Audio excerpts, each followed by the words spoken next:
if you have a decision that's going to affect the outcome of your life, you're obviously going to sit there and think about it. Whether it's moving out of your parents' home or moving to college, you're going to think about that decision.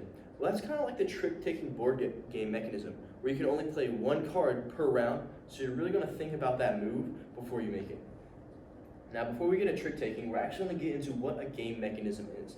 A game mechanism is what creates interesting decisions. It creates those fun decisions that make a game, again, fun to play. It's what makes games interesting. They make you think. They make you fun to play. There's variables. You have to think strategically. Should I play this card now or should I play it later? Right? And this can be something as simple as flicking, or even bluffing, or complicated as bluffing, where you're trying to fool your opponents to give you a strategic advantage. Now, trick-taking is the most cut and dry definition of trick-taking is when two players play a card and the highest card wins. Now that makes me think of war. But if me and Dr. Miller were to play war, the game's over before it's begun. We deal out half, each other get half the deck, right? We play. The game is done. The only interesting decision that can be made is which side of the deck you want. But once one of us get the side of the deck, one of us have won the game.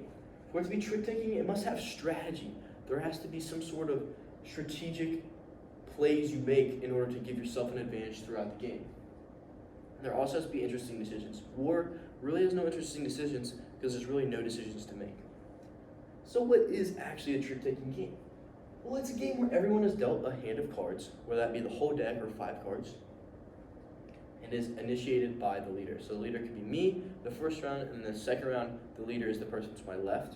And when I say initiated, it means they start the flop, or they play the first card. And they try to win the trick. So to win the trick, it's just the card with the highest value. That could be a trump card, which we'll get on later, or it could just be a card with a higher value than everybody else's. To win the trick, it is also the powerful card or the highest card. And then to win the game, it's either to get the most points or also sometimes to keep the least points. Now, how do these games create interesting decisions? Well, it encourages socialization, and a lot of these games you're going to be playing with a partner. So you guys have to work together to win the game, and it's just going to encourage these social interactions and these fun.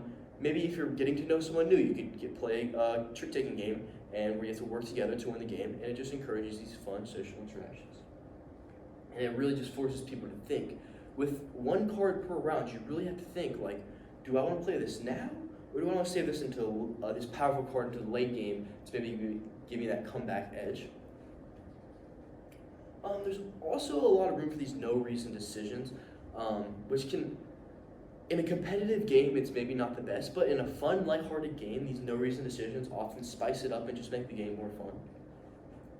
And then the stakes are high. You have one card per round. Like I said, it kind of, analytical decisions and the one card per round kind of go hand in hand. When you have one card, you have to really think, like, do I want to play this now or do I want to play it later? Now this leads us to our first game, Spades. In Spades, you have 2 players per team, and each player will guess how many tricks they think they can win. So this is traditionally a 4-player game.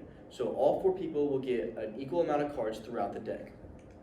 So say I think I can win 3 tricks out of all the cards, and my teammate thinks he thinks we can win 4. So our contract, or based off these tricks, would be 7. So we think we can win 7 out of the total tricks. And if we succeed in this, that means we get 70 points. And if we actually get 8, we get 71 points. But if we failed in this and got 6, it means we get negative 60 points. Now, what's really interesting about this game, Spades, is it introduces the trump card. So say I played a King of Hearts, and the guy next to me played a 2 of Spades. The 2 of Spades actually trumps my King of Hearts, which is very interesting, because a King of Hearts is often seen as one of the most powerful cards, but a 2 of Spades actually trumps that, so now the game is on Spades. So all the other players either have to play a higher spade, or they lose the round. And then you win this game by getting 500 points. Next game is the Crew, which is kind of similar to Spades in which it does have a trump card. But what's very, very different about this game is it's actually a team-based game. We're not playing against each other, whereas you're playing as a group of 4 people are playing with each other to win the game. But what makes the game very interesting and difficult is that there's no communication, or limited communication, no verbal communication. You actually communicate through these green and red tokens. You would place it on your card to say how high the card you're going to play is, or how high number-wise is the card next you're going to play. And to win the game, you have to complete missions. So my mission could be to play a pink 7 after a green 9. That would be a completed mission if I did that, and the way I would be able to do that would be indicating to my teammates how high of a value card I had. And the trump cards are incorporated into this game because some of the missions might incorporate you to play a rocket, and by playing a rocket and trumping everybody else's cards, that is a completed mission. And once you complete all the missions, you guys win the game as a whole. And then now to our next game and our final game, Skull King. So Skull King again is kind of similar to Spades, except it actually doesn't have a trump card. The cards in this game are kind of like rock, paper, scissors, shoot. There's no one card that dominates all of them. All the cards can beat each other. And again, in this game, you bet how many tricks you think you can win. So instead of with a teammate and having a contract, this is actually a solo. So I think I can win 4 tricks. And we're throughout the game, we're at 4 rounds in, and I've already won 4 tricks out of the 10 rounds.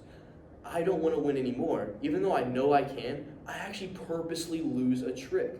Now this keeps me from completely losing the game. So by purposely losing the trick, that keeps me right at my 4, which hopefully throughout the next 6 rounds, I don't win anymore, and then I win the game.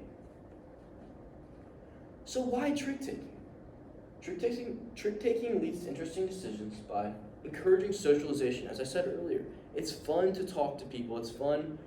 Sometimes games may be boring, but if you're playing with the right people, they're really fun. And that's what I think trick taking does really well, is encourages socialization for you to have fun with your peers. It encourages those no reason decisions that just spice up the game and make it more fun.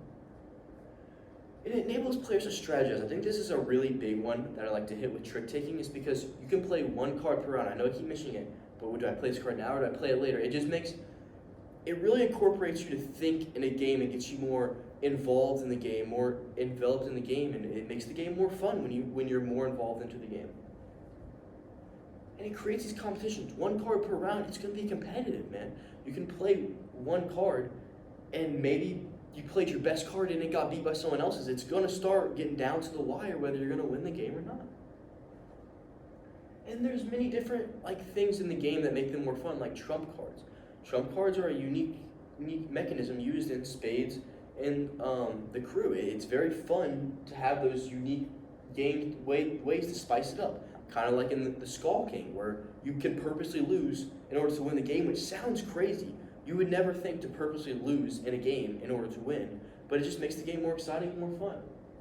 And all in all, trick taking just leads to good memories because of the socialization, the strategic moves, and just the way the games are designed gets you very involved in the game and leads to a good time. Thank you.